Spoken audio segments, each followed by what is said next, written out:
한 이병의 면회를 간 엄마와 장군인 고모. 그곳에서 그녀들은 멍투성이가 되어버린 아들의 끔찍한 폭행 흔적을 발견합니다. 어이, 박이병. 면회 끝나고 행정반으로 좀 와라. 어젯밤에 교육받은 거 복습 좀 해야지. 가해자 은폐 간부인 최민철 상사가 심지어 가족들이 보는 앞에서 조카를 협박하며 유유히 사라집니다. 준영 이병은 공포에 질려 고개를 숙였습니다. 순간 강철 나비라 불리는 고모 박서윤 중장의 눈빛이 돌변합니다. 그녀는 더 이상 평범한 가족이 아니었습니다. 별 3개 장군, 합동참모본부 정보본부장의 냉정한 얼굴이 드러났습니다.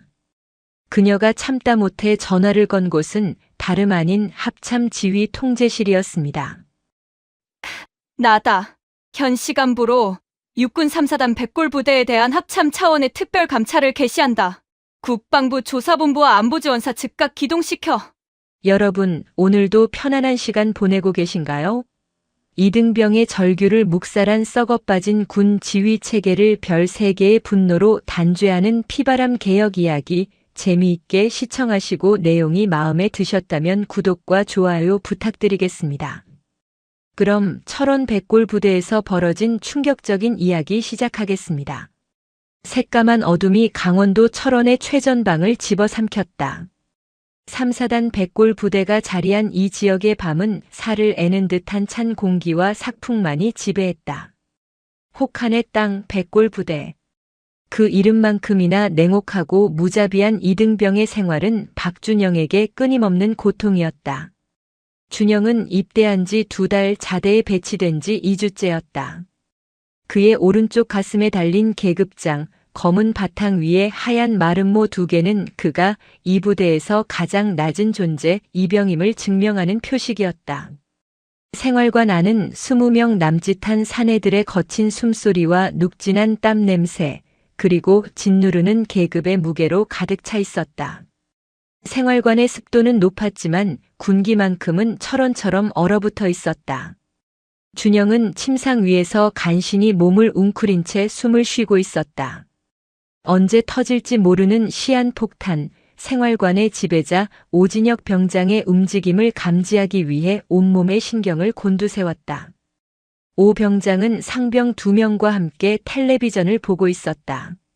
낮게 깔린 뉴스 소리 사이로 오 병장의 낄낄거리는 웃음소리가 마치 사냥개의 울음처럼 날카롭게 들려왔다. 야, 박이병. 낮고 끈적한 목소리가 어둠을 갈랐다. 준영의 심장이 쿵 하고 바닥으로 떨어졌다. 모포 안에서 움찔거리던 준영은 거의 반사적으로 침상을 박차고 내려와 오병장 앞에 섰다. 이병 박준영. 명 받들겠습니다. 관등 성명을 대는 목소리는 떨렸고 그는 오병장의 눈을 감히 마주보지 못하고 바닥에 먼지 더미를 응시했다. 내가 너 부를 때 뭘 쳐다보라고 했냐? 땅바닥에 돈 떨어져 있냐? 오 병장은 텔레비전에서 눈을 떼지 않은 채 손에 쥐고 있던 플라스틱 칫솔을 준영의 머리통으로 던졌다. 딱 소리와 함께 칫솔모가 준영의 귀를 세차게 스쳤다. 죄송합니다. 병장님. 죄송한 건 죄송한 거고. 내 눈을 똑바로 보라고 개새끼야. 준영은 필사적으로 오 병장의 번들거리는 눈동자를 마주보았다. 오 병장은 그제야 고개를 돌려 준영을 위아래로 훑어보았다. 그의 시선은 흡사 정육점 주인이 고깃덩이를 살펴보는 것처럼 차갑고 탐욕스러웠다. 너 오늘 저녁 식사 시간에 국물 흘려서 식탁 더럽혔지. 내가 내 뒤통수에서 흘리는 거 똑똑히 봤는데. 내 그족 같은 식판에서. 그게 아닙니다. 저는 흘리지 않았습니다. 준영은 무심코 사실대로 말해버렸다. 이등병에게는 허용되지 않는 변명이나 항변으로 해석될 수 있는 대사였다. 생활관 전체의 분위기가 일순간 얼어붙었다. 다른 선임들의 시선이 준영에게 꽂혔다. 뭐? 이 새끼가 어디서 거짓말을 짓거려? 내가 두 눈으로 똑똑히 봤는데 내가 아니라고 우겨. 오 병장이 벌떡 일어섰다. 그와 함께 상병 둘도 묵묵히 일어났다. 그것은 곧 폭행 직전의 공식적인 신호였다. 오 병장은 준영의 멱살을 잡아채고 생활관 밖으로 끌고 나갔다. 따라와, 박이병. 너 오늘 아주 뼈가 으스러지는 교육받을 거다. 내 놈 입에서 다시는 거짓말이 안 나오게 해줄게. 그들이 도착한 곳은 중대 건물 뒤편의 세탁 건조장이었다. 눅눅한 세제 냄새와 차가운 시멘트 냄새가 코를 찔렀다. 건조장은 중대장과 행정보급관의 시야가 닿지 않는 병사들만의 은밀한 폭력 공간이었다. 오 병장이 문을 닫자 바깥의 희미한 불빛마저 완벽히 차단되었다. 오 병장은 주머니에서 라이터를 꺼내 켰다. 찰칵 소리와 함께 그의 비열한 미소가 어둠 속에서 드러났다. 야, 박이병. 내가 감히 나한테 거짓말을 해? 내가 이 생활관의 왕이야. 내 말이 곧 법이라고 족밥 새끼야. 오 병장의 오른손이 날카로운 소리를 내며 준영의 뺨을 후려쳤다. 짝. 뺨을 후려치는 소리가 건조장 안에 메아리 쳤다. 준영의 고개가 꺾이며 입술 안쪽이 찢어졌다. 입안 가득 비릿한 피맛이 퍼졌다. 정신 안 차려? 군대가 장난이야? 내가 내 계급장 마른 모를 다 떼어버릴 수도 있어. 내가 나한테 대든 죄는 여기서 목숨으로 갚아야 돼. 연이은 발길질이 준영의 복부와 옆구리를 사정없이 강타했다. 군화의 딱딱한 가죽이 뼈와 근육을 지식였다. 준영은 끄끄거리는 신음과 함께 차가운 시멘트 바닥에 쓰러졌다. 숨이 막혔다. 갈비뼈가 부러지는 듯한 고통이 온몸을 휘감았다. 야, 최상병, 박상병. 얘 오늘 밤 잠 못 자게 만들어줘라. 내일 아침 점호 때 지휘관한테 뭐라고 말할지 대본을 확실하게 외우게 해. 오 병장의 지시에 따라 상병들이 준영의 팔을 잡고 일으켜 세웠다. 준영은 온몸이 부서지는 고통 속에서 눈물과 콧물을 쏟아냈다. 울어. 남자 새끼가 질질 짜. 이 철원 땅의 법칙은 내가 정하는 거야. 내 목숨줄은 내 손에 달렸어. 오 병장은 군화발로 준영의 손등을 지그시 밟았다. 뼈가 으스러지는 듯한 극심한 통증에 준영은 소리 없는 비명을 질렀다. 내일 아침 내 놈 얼굴이 이 모양인 거 누구한테도 말하면 안 돼. 계단에서 굴렀다고 해. 알겠냐? 준영은 고통 속에 고개를 끄덕였다. 그날 밤의 폭행은 준영의 육신뿐만 아니라 군인으로서의 인간성마저 산산조각 냈다. 그가 속한 3사단 백골 부대는 그에게 생지옥 그 자체였다. 다음 날 아침 중대 전체에 기상 나팔 소리가 울려 퍼졌다. 병사들은 일제히 일어나 전쟁처럼 재빠르게 전투복을 갈아입었다. 준영은 밤새 한숨도 자지 못했다. 전신의 격통에 신음이 터져 나왔다. 어젯밤 오 병장에게 맞은 왼쪽 눈은 시퍼렇게 부어올라 제대로 떠지지도 않았다. 준영은 비틀거리며 화장실 거울 앞에 섰다. 거울 속에는 자신이 알던 청년의 모습은 없었다. 그는 모자를 깊숙이 눌러쓰고 서둘러 전투복 상의를 챙겨 입었다. 아침 점호를 위해 연병장으로 나서는 길, 오 병장은 마치 아무 일도 없었다는 듯이 준영의 어깨를 툭 치고 지나갔다. 연기 잘해라, 박이병. 내 목숨줄은 내 입에 달렸어. 진실은 말하지 마. 준영은 주먹을 꽉 쥐었다. 터진 입술이 다시 찢어져 피가 흘렀다. 수많은 병사들 사이에서 그 누구도 준영에게 눈길을 주지 않았다. 아니, 그들은 정확히 알고 있었지만 시선을 마주치지 않으려 애썼다. 방관이 이 부대의 잔인한 규칙이었다. 중대 인원 보고. 중대장 이태준 대위의 우렁찬 목소리가 아침 공기를 갈랐다. 이 대위의 군복 어깨에는 금빛 무궁화 4개가 빛나고 있었다. 그는 곧 있을 연대평가에서 우수 중대 타이틀을 쟁취해야 하는 실적 지상주의자였다. 그의 성공에는 어떤 부정적인 보고도 방해가 되어서는 안 되었다. 이병 박준영. 백골. 준영은 관등 성명을 대며 경례했다. 고개를 숙이고 있던 탓에 경례 각도가 흐트러졌다. 이 대위가 미간을 찌푸리며 준영에게 다가왔다. 고개 들어. 준영은 망설였다. 오 병장의 살기 어린 경고가 귓가를 맴돌았다. 고개 들라고. 준영이 천천히 고개를 들었다. 모자챙 아래로 드러난 끔찍한 상처에 중대장의 눈이 커졌다. 연병장에 잠시 정적이 흘렀다. 오 병장은 대열 속에서 보이지 않는 미소를 짓고 있었다. 너 얼굴 왜 이래? 누구한테 맞았어? 준영은 어젯밤 수십 번도 더 연습했던 대사를 내뱉었다. 죄송합니다. 어젯밤 계단에서 발을 헛디뎌 굴러 넘어졌습니다. 부주의했습니다. 이태준 대위는 준영의 멍든 얼굴과 그 뒤에 서 있는 오 병장을 차례로 훑어보았다. 그는 이 상황이 단순 사고가 아님을 본능적으로 알았다. 하지만 그는 계산했다. 이 사건이 수면 위로 떠오르면 중대 전체의 평가가 와르르 무너진다. 그래. 점호 끝나고 의무대 가서 진료받아. 다음부턴 내 몸 간수 잘해. 이병 박준영. 알겠습니다.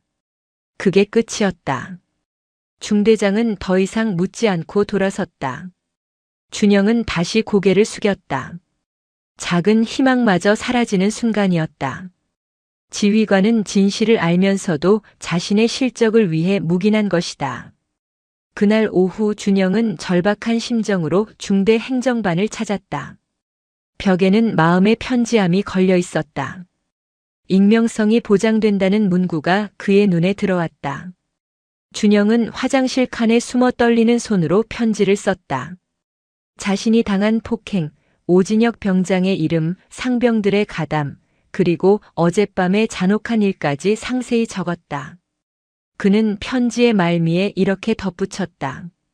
중대장님도 제 상처를 보고도 조심하라는 말만 하고 덮었습니다. 부대 전체가 저를 외면하고 있습니다. 저를 여기서 꺼내 주십시오. 저는 여기서 죽을 것 같습니다. 준영은 누구도 보지 않는 틈을 타 편지를 건의함 깊숙이 밀어넣었다. 그 한 장의 종이에는 그의 모든 절규와 마지막 생존 의지가 담겨 있었다. 준영의 희망은 이틀 뒤 중대 행정보급관 최민철 상사에 의해 산산조각 났다. 최 상사의 군복 팔에는 금빛 은행잎 4개가 빛나는 상사 계급장이 달려 있었다. 그는 중대장의 오른팔이자 병사들을 관리하는 실질적인 권력자였다. 최 상사는 주말 오후 일과를 피해 건의함을 열어보는 것을 습관처럼 여겼다. 몇 장의 시시콜콜한 건의 사항들 사이에서 유독 빼곡하게 적힌 준영의 편지를 발견했다. 편지를 읽어 내려가던 최 상사의 미간이 굳어졌다. 오진혁 병장 폭행, 중대장 묵인, 군대 폭력. 최 상사는 혀를 차며 자리에서 일어났다. 그는 중대장의 평가를 망치고 싶지 않았다.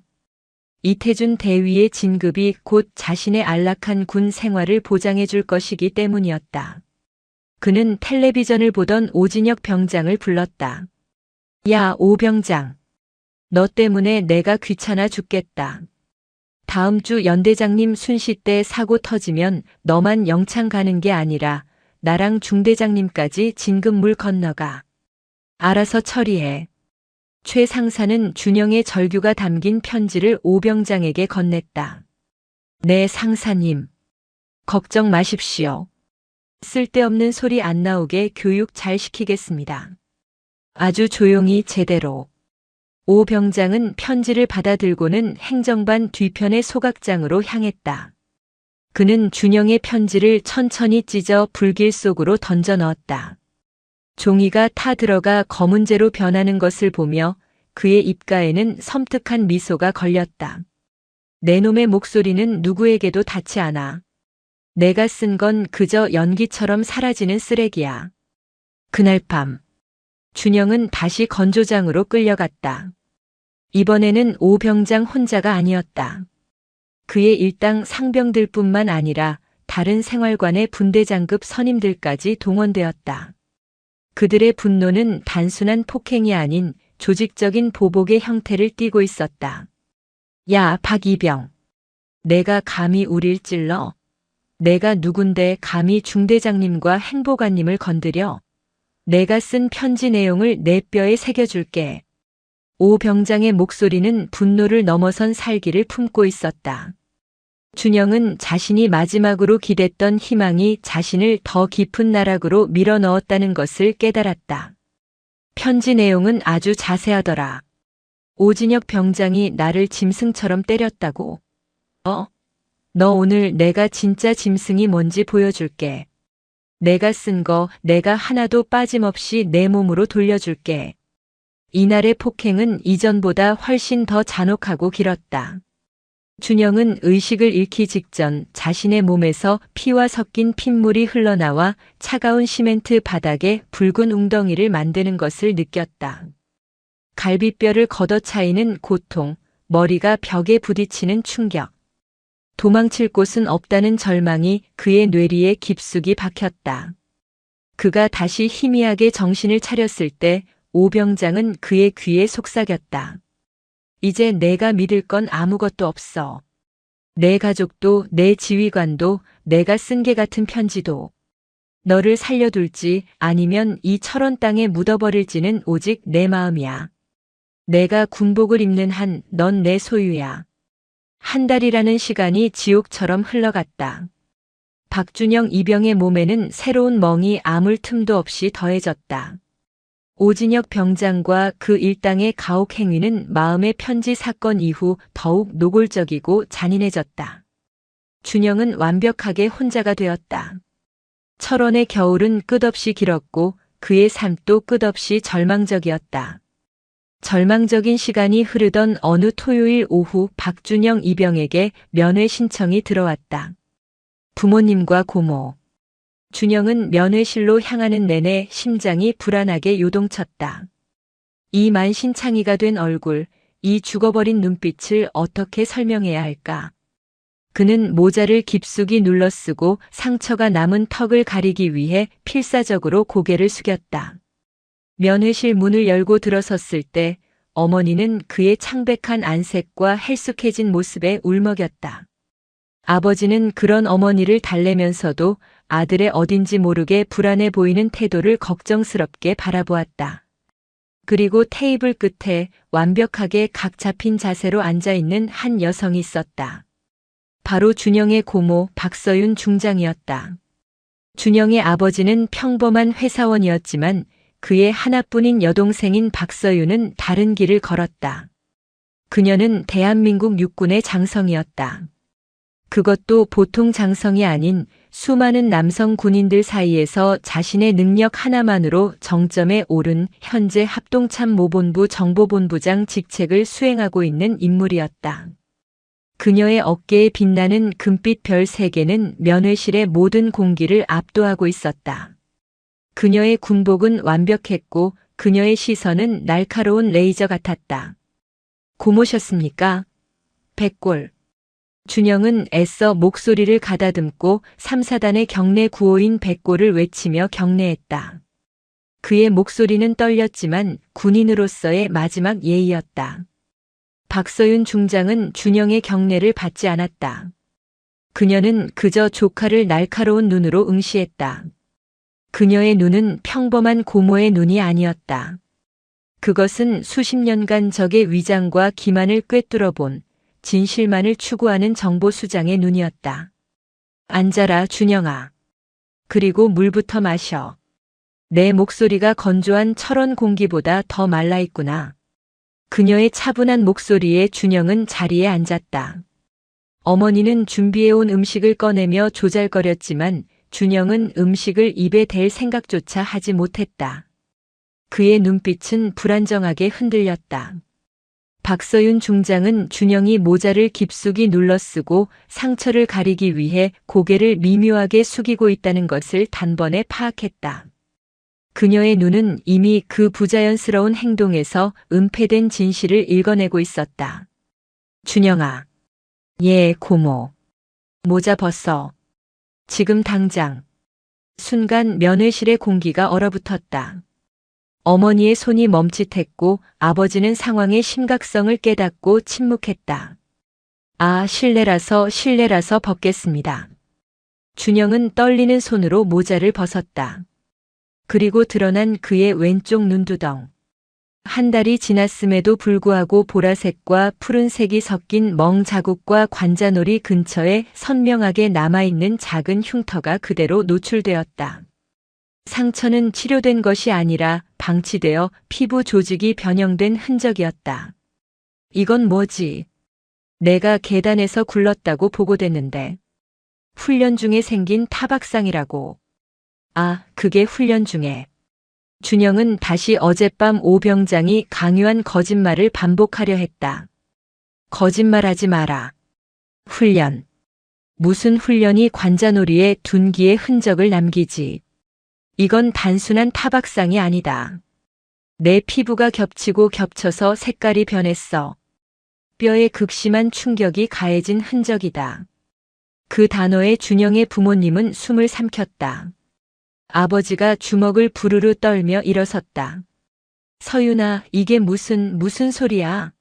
누가 우리 아들을 이렇게 만든 거야? 오빠 앉아. 울지 마요. 박서윤 중장은 아버지를 안쳤다. 그리고 준영의 눈을 똑바로 바라봤다.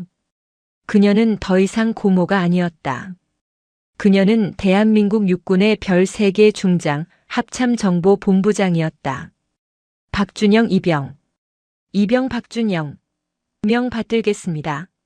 지금부터 묻는 말에 사실대로 대답한다. 이건 가족으로서의 대화가 아니다. 군사 재판에 따른 공식적인 질이다.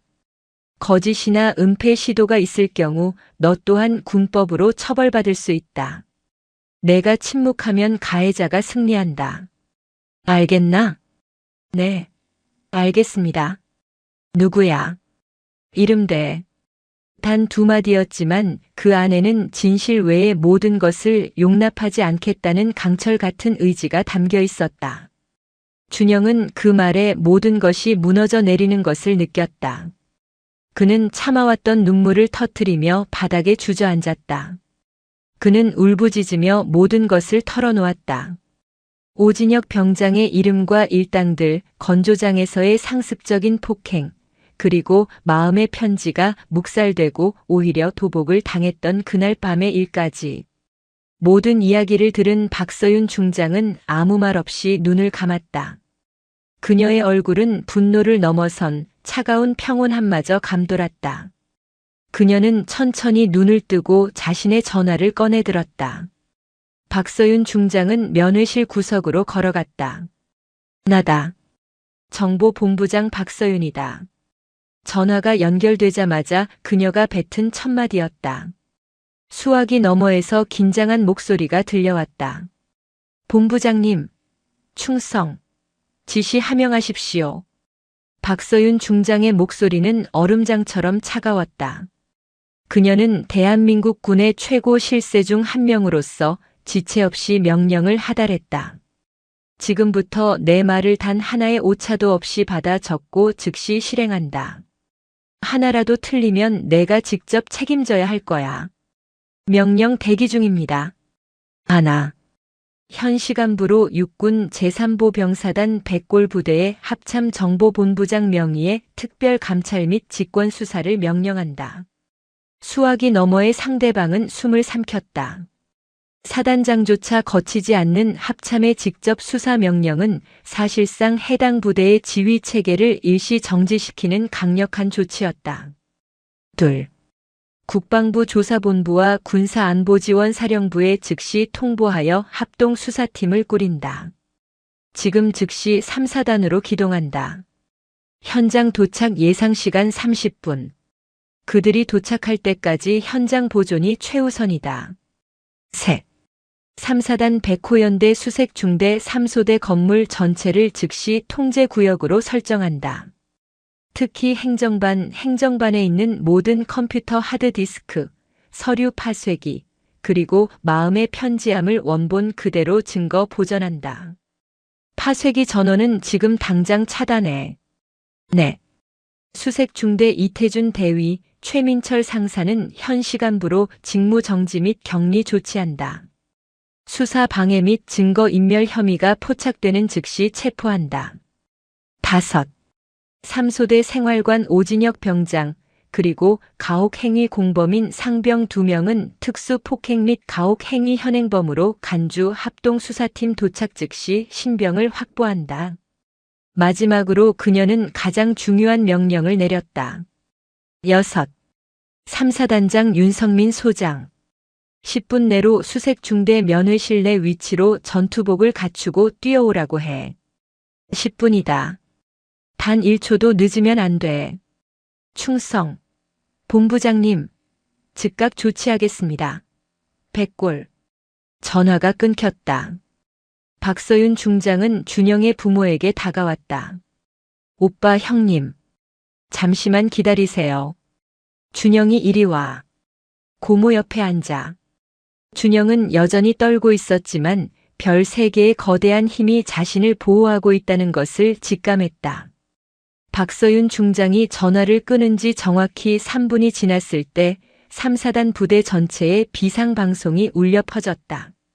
위수령은 아니었지만 그보다 더 살벌한 실제 상황 전파였다. 현 시간부로 3사단 전 부대 통제, 합동참모본부 지시, 전 장병 및 간부 이동 중지. 주말에 평화롭던 면회실은 순식간에 아수라장이 되었다. 위병소의 헌병들이 다급하게 움직였고 면회객들은 혼란에 빠졌다. 모두 면회실 밖으로 나가지 마십시오. 현재 부대 전체가 합동참모본부 지시로 통제되었습니다. 생명에는 지장이 없습니다. 위병소 헌병들이 면회실 문을 걸어 잠갔다. 그들 역시 영문도 모른 채 상부의 지시를 따를 뿐이었다. 그리고 정확히 15분이 지났을 때 중대 건물 쪽으로 요란한 사이렌 소리와 함께 국방부 검은색 세단과 헌병 지프 차량 4대가 굉음을 내며 질주해왔다. 이는 특수 임무를 부여받은 헌병 및 안보지원사 요원들이 긴급 차량을 이용해 고속으로 기동한 결과였다. 이들은 사단 헌병대와는 차원이 다른 국방부 직할의 최정예 수사 요원들이었다. 검은색 특수임무복장의 헌병 특수임무대 대원들이 차량에서 쏟아져 나와 신속하게 중대 건물을 봉쇄했다. 그들은 문을 부수는 대신 정확한 지휘 계통을 통해 행정반 문을 열고 진입했다. 행정반에서 커피를 마시던 최민철 상사는 화들짝 놀라 일어났다. 누구야? 여긴 왜? 국방부 조사본부 합동수사팀이다. 최민철 상사. 직무유기 및 증거인멸 교사 혐의로 직무 정지한다. 지금부터 모든 행동을 통제한다. 최 상사는 영문도 모른 채 수갑이 채워졌다. 동시에 다른 팀이 3소대 생활관으로 진입했다. 오진혁 병장과 그 일당은 텔레비전을 보며 잡담을 나누고 있었다. 그들은 들이닥친 수사관들에게 압도적인 힘으로 순식간에 제압당했다. 뭐야? 이거 안 나? 오 병장이 발악했지만 수사관의 강력한 제압 기술에 명치를 가격당하고 숨을 골랐다. 이 모든 상황이 박서윤 중장이 전화를 끊은 지 정확히 20분 만에 일어난 일이었다. 그리고 정확히 10분이 되기 직전 면회실 문이 거칠게 열렸다. 3사단장 윤성민 소장이 전투복도 제대로 갖춰 입지 못한 채 땀을 뻘뻘 흘리며 뛰어들어왔다. 그의 뒤에는 참모장과 헌병대장이 사색이 된 얼굴로 따라붙었다. 윤 소장의 어깨에는 그의 계급을 상징하는 금빛 별 2개가 빛나고 있었다. 충성. 본부장님. 뭐 어쩐 일로. 윤성민 소장은 자신의 눈앞에 있는 별 3개, 그것도 합참의 실세 중 실세인 정보본부장을 보고 말을 잇지 못했다. 그는 그제야 이 엄청난 군사적 조치가 무엇 때문에 일어났는지 깨달았다. 박서윤 중장은 경례를 받지도 자리에서 일어나지도 않았다. 그녀는 윤 소장을 차갑게 올려다보며 옆에 앉은 준영의 멍든 얼굴을 손가락으로 가리켰다. 윤 소장. 예, 본부장님. 이 아이, 내 조카 박준영 이병이야. 윤성민 소장의 얼굴이 완전히 질렸다. 그리고 이게 윤 소장이 지휘하는 3사단 백골 부대의 현주소고 내 놈들의 썩어 빠진 군기가 낳은 결과다. 박서윤 중장은 자리에서 일어났다. 그녀는 윤 소장에게 다가가 그의 가슴팍을 손가락으로 툭툭 쳤다. 사단장이 자기 부대에서 병사 하나가 고문당해 죽어가는 것도 모르고 있었다는 게 말이 되나? 아니면 알고도 실적 때문에 묵인한 건가? 모른 건 무능이고 묵인했다면 내 놈도 공범이다. 박서윤 중장은 윤성민 소장의 충성 경례를 받지 않고 그의 썩어 문드러진 지휘 체계를 질타했다. 윤 소장, 자네가 지휘하는 별 2개 사단에서 한 이등병이 고문당해 죽어가고 있었다는 뜻이야. 모른 건 무능이고 묵인했다면 그건 국가에 대한 반역이다. 자네에게 기회를 주지. 당장 수색 중대 건조장으로 가지. 자네가 직접 봐야 할 게 있어. 박서윤 중장과 윤성민 소장은 사단 헌병대장과 함께 수색 중대 건물 뒤편의 세탁 건조장 앞에 섰다. 건조장은 이미 합동수사팀에 의해 노란색 통제선으로 둘러싸여 있었다. 눅눅한 세제 냄새 대신 피와 소독약 냄새가 진동했다. 수사관이 앞으로 나서며 보고했다. 보고 드립니다. 현장 감식 결과 세탁기 뒤편과 배수구 근처에서 다량의 혈흔이 발견되었습니다.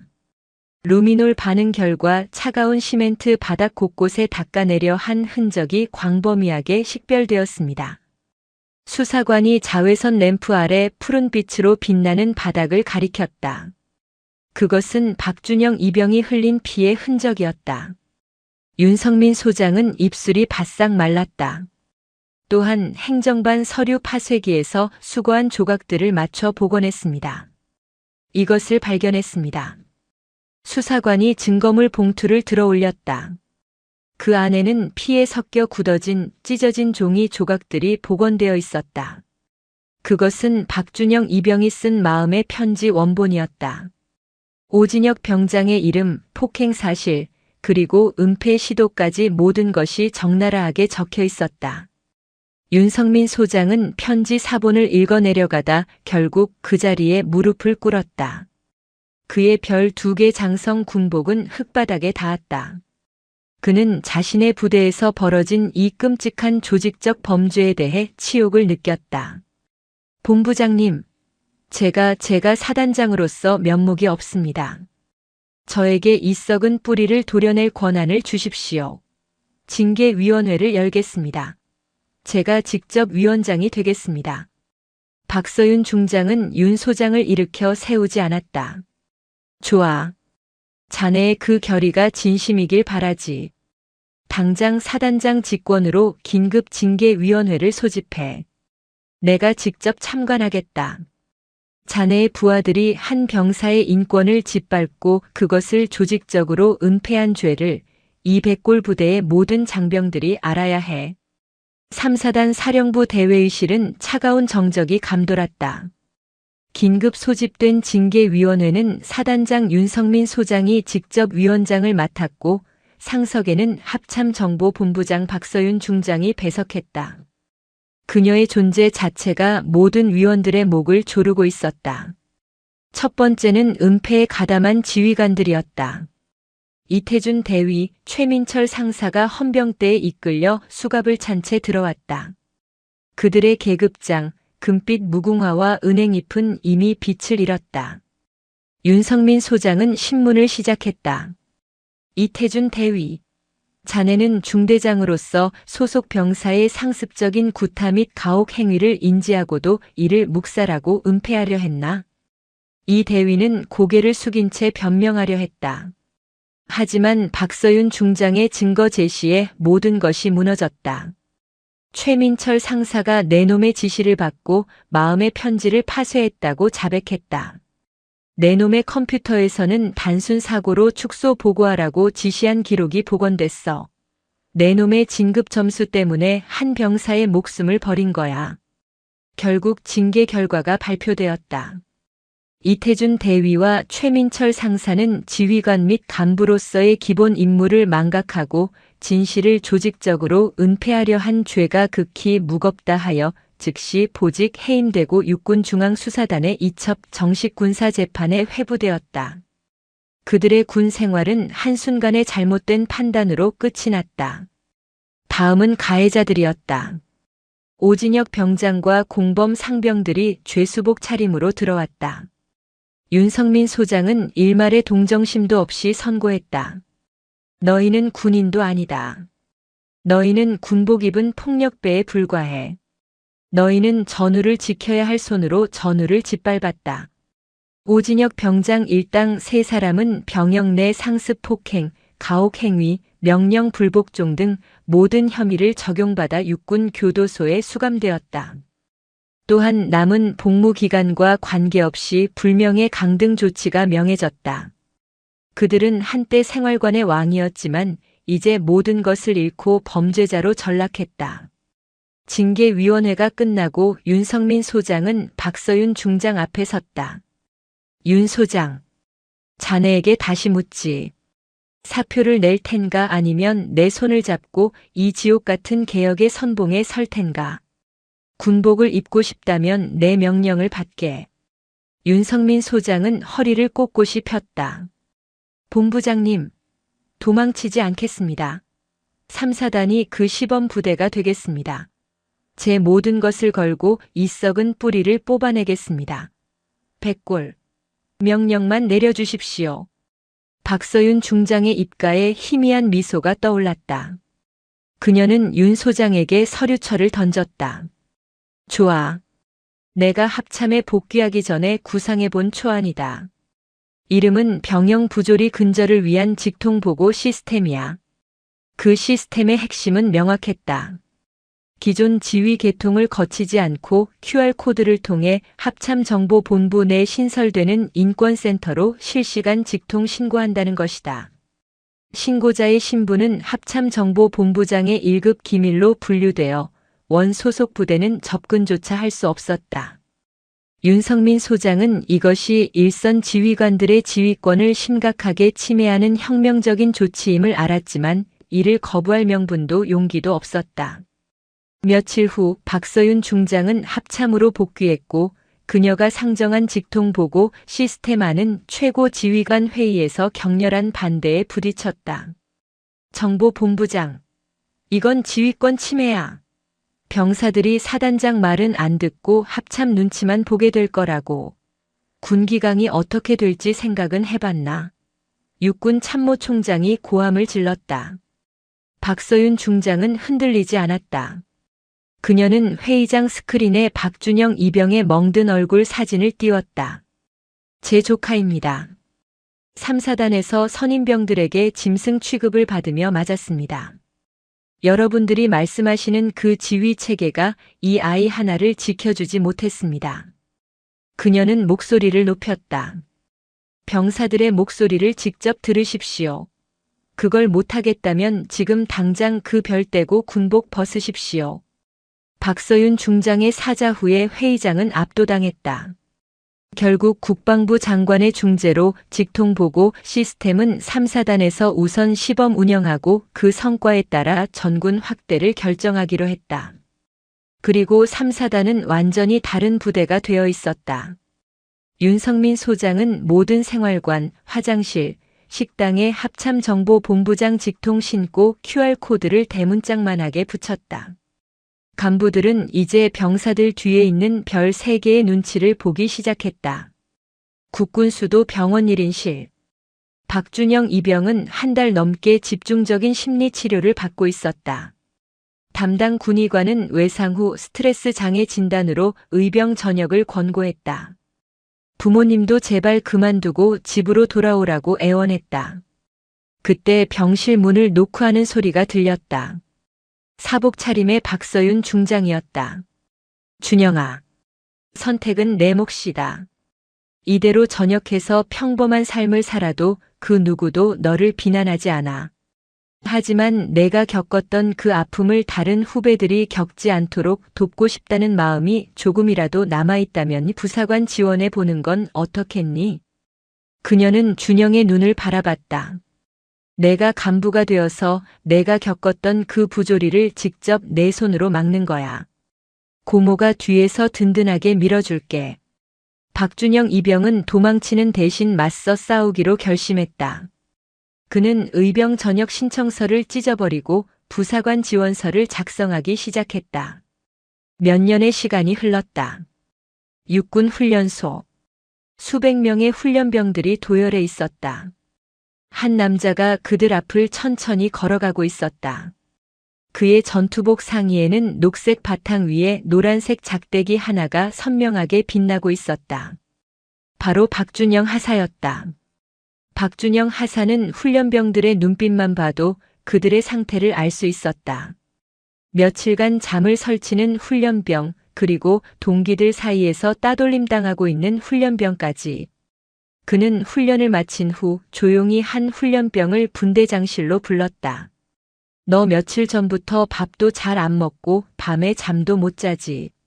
생활관 동기들이 너 따돌리나? 훈련병의 눈이 커졌고 결국 참았던 눈물이 터져 나왔다. 어떻게 하셨습니까? 나도 너만 할 때, 나도 이병일 때 그랬거든. 박준영 하사는 자신의 책상 서랍에 코팅되어 있는 마음의 편지 원본을 보여주었다. 하지만 지금은 달라. 저기 벽에 붙은 QR코드 보이지? 합참정보본부장 직통 신고 라인이야. 저게 있으면 넌 혼자가 아니야. 하지만 저걸 쓰기 전에 나한테 먼저 얘기해주면 안 될까? 내가 내 분대장이잖아. 내가 먼저 내 편이 되어줄게. 훈련병은 박준영 하사의 눈을 바라봤다. 그곳에는 오직 자신의 고통을 진심으로 이해해주는 한 사람의 군인의 눈빛이 있었다. 철원의 차가운 건조장에서 시작된 한 이등병의 절망은 이제 수많은 훈련병들을 지키는 희망의 불씨가 되어 타오르고 있었다. 박준영 하사와 박서윤 중장은 그렇게 자신들의 자리에서 대한민국 군대를 바꾸고 있었다.